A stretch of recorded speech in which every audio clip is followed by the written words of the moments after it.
And emotional trigger, all of us gets triggered, all of us. Most of our triggers are unconscious. We are not aware of them. It is an unconscious process. It's an emotional process.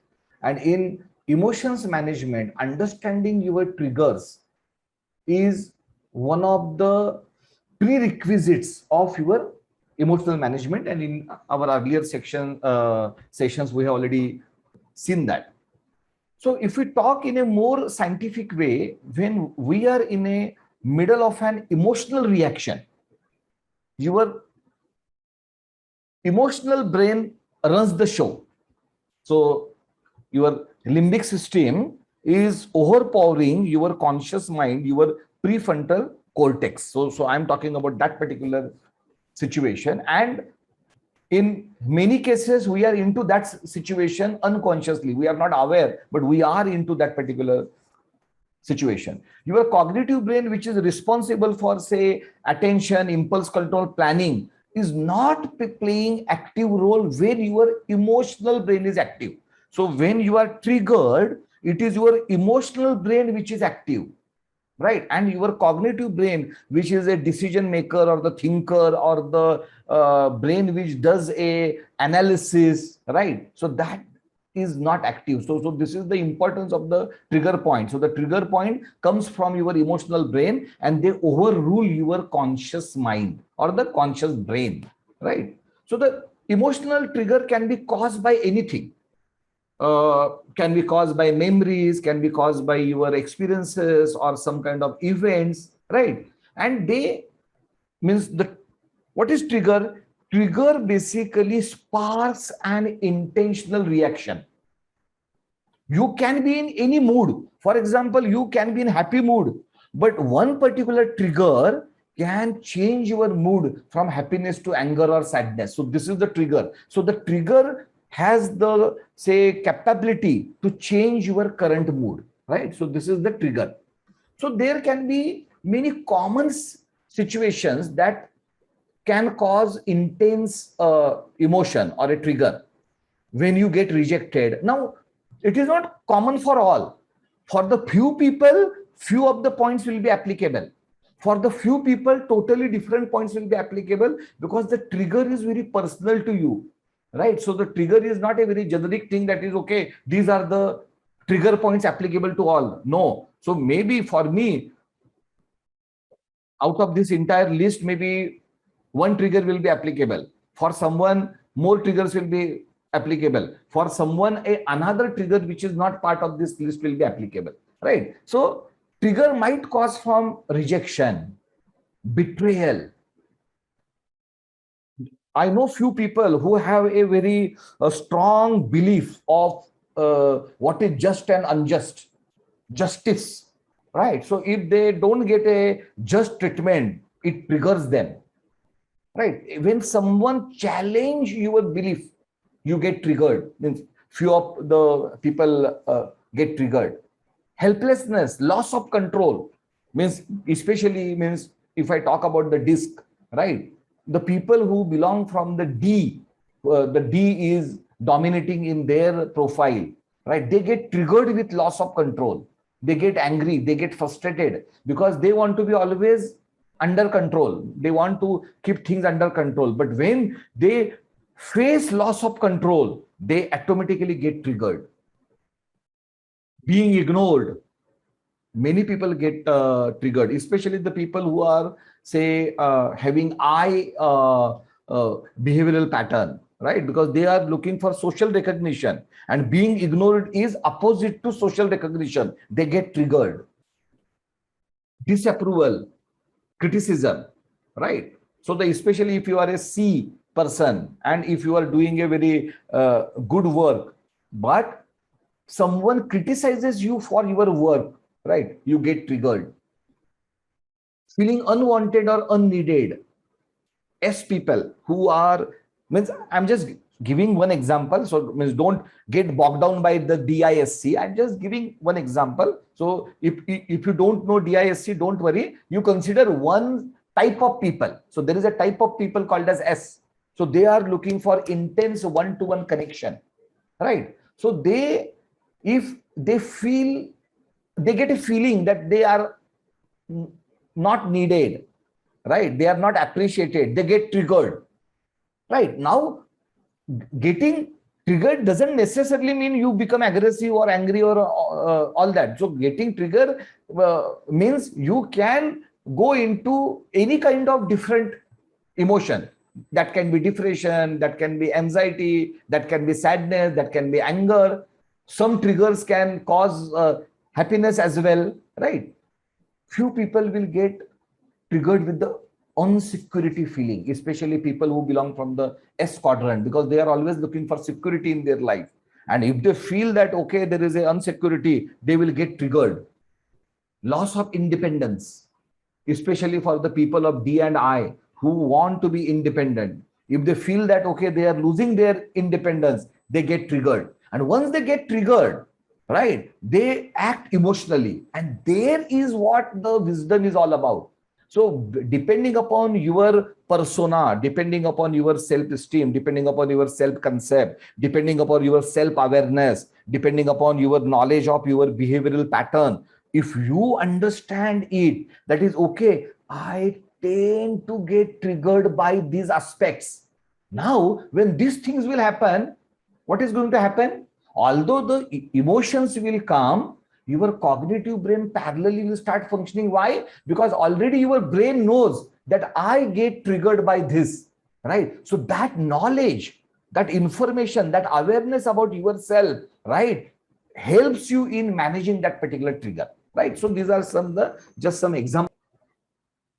These are just 3 examples, the probable examples, a chart which can tell you that is how this particular trigger operates. For example, the trigger means for one particular individual, the trigger is someone in an authority figure tells you to do something in a disrespectful way, right? Then the reaction of that recipient, the person who gets triggered, is, for example, anger, right? So now, what is the event which is triggering this anger? That is some authority figure talking disrespectively is the trigger point. What is the reaction? Reaction is anger. But what is behind this anger? Why that person is getting triggered? Hypothetical example, maybe there is a traumatic memory which reminds that person that some authority figure has not taken care of them.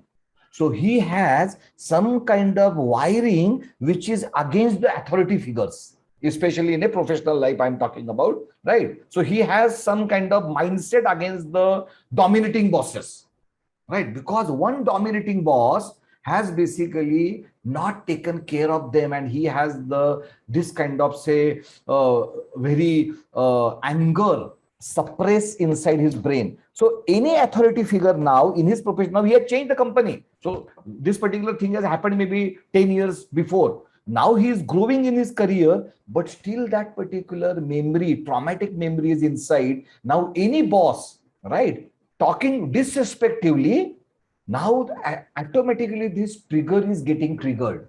So this is what you need to analyze. That is, okay, why I am getting triggered, and you have to go back to that particular memory to join hands with that particular memory, rationalize that particular memory, right? Change your emotions and the feelings. The truth remains same. You cannot change the facts, you cannot change the events, but you can change the emotions and the feelings and your thought processes attached with that particular event. So just because that particular boss has not cared, he was having that particular dominating style, he did not care for his team, that doesn't mean the similar kind of behavioral pattern people have the same kind of tendencies or lack of care. So now this is where the trigger management comes. Now, for example, if someone can have a trigger of red dress, right? So when they see the red color for it, yes, yeah. Excuse me, I have Yes. a question. This is Manisha.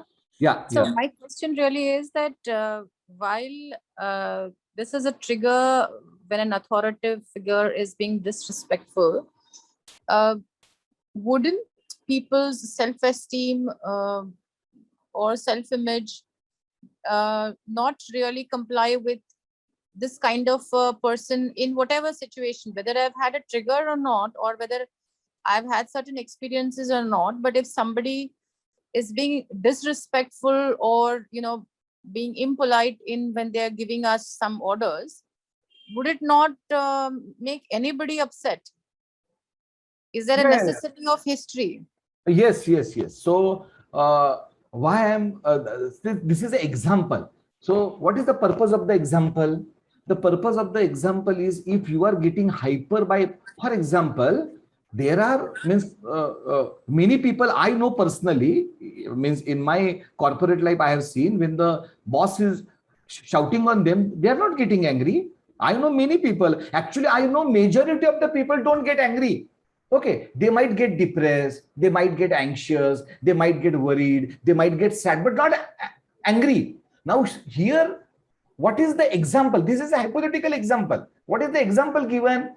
If someone get, and this is an authority figure, means with that authority figure, you are not in a position to fight, right? But in spite of that, your reaction is anger. So now, why you are getting angry? Why you are getting angry? There can be, I'm not saying there must be, means it is not the same, but the triggers happen due to some kind of psychological conditioning or the wiring you are having. Why? Because the trigger is related to your emotions, and the emotions means one of the reason of the this emotional outburst is some background. There is some event in the past, right? There is some conditioning. Why the brain gets wired with some reason, right? And this reason can be this kind of thing. So the only self-esteem or your self-image means there are people with a fantastic self-esteem, but they also get triggered.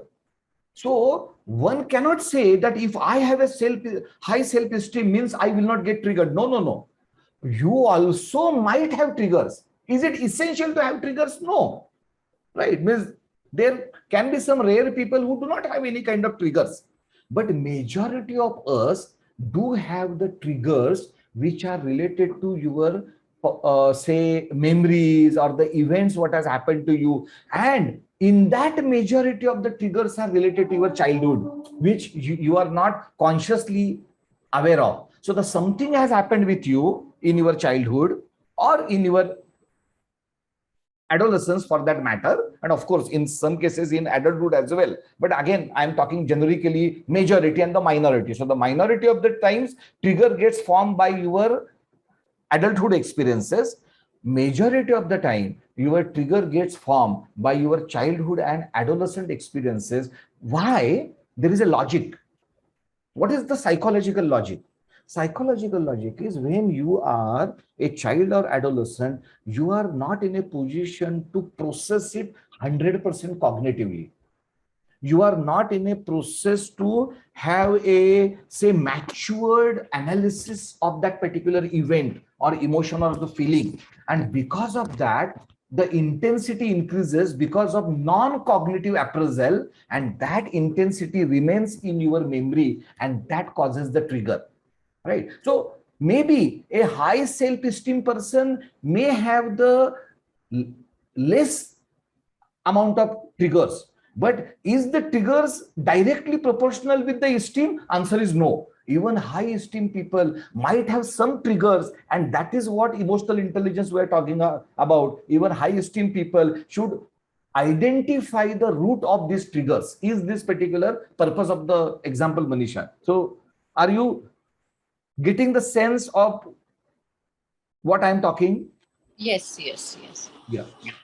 So now the second example is, for example, if someone sees some kind of color, for example, in this example, it is a red color. Now, as soon as someone sees that person sees a red color, there is a fear. Why? Because of maybe that particular color is associated with some kind of violation, right? Some kind of intense emotion. Now, many times people are not aware. People are not aware that is why I get disturbed. with this particular setting. Of course, means in sometimes they are aware as well. I'm not saying they are not necessarily aware, but many times people are not aware. Many times people are aware, but they don't know how to handle it. They don't know how to manage the particular trigger. They know, okay, acha, so this might be happening due to this, but how to handle that particular trigger, they are not knowing. So in this example, in this chart, we are showing the traumatic memory as a root cause. But is the traumatic memory only root cause? No.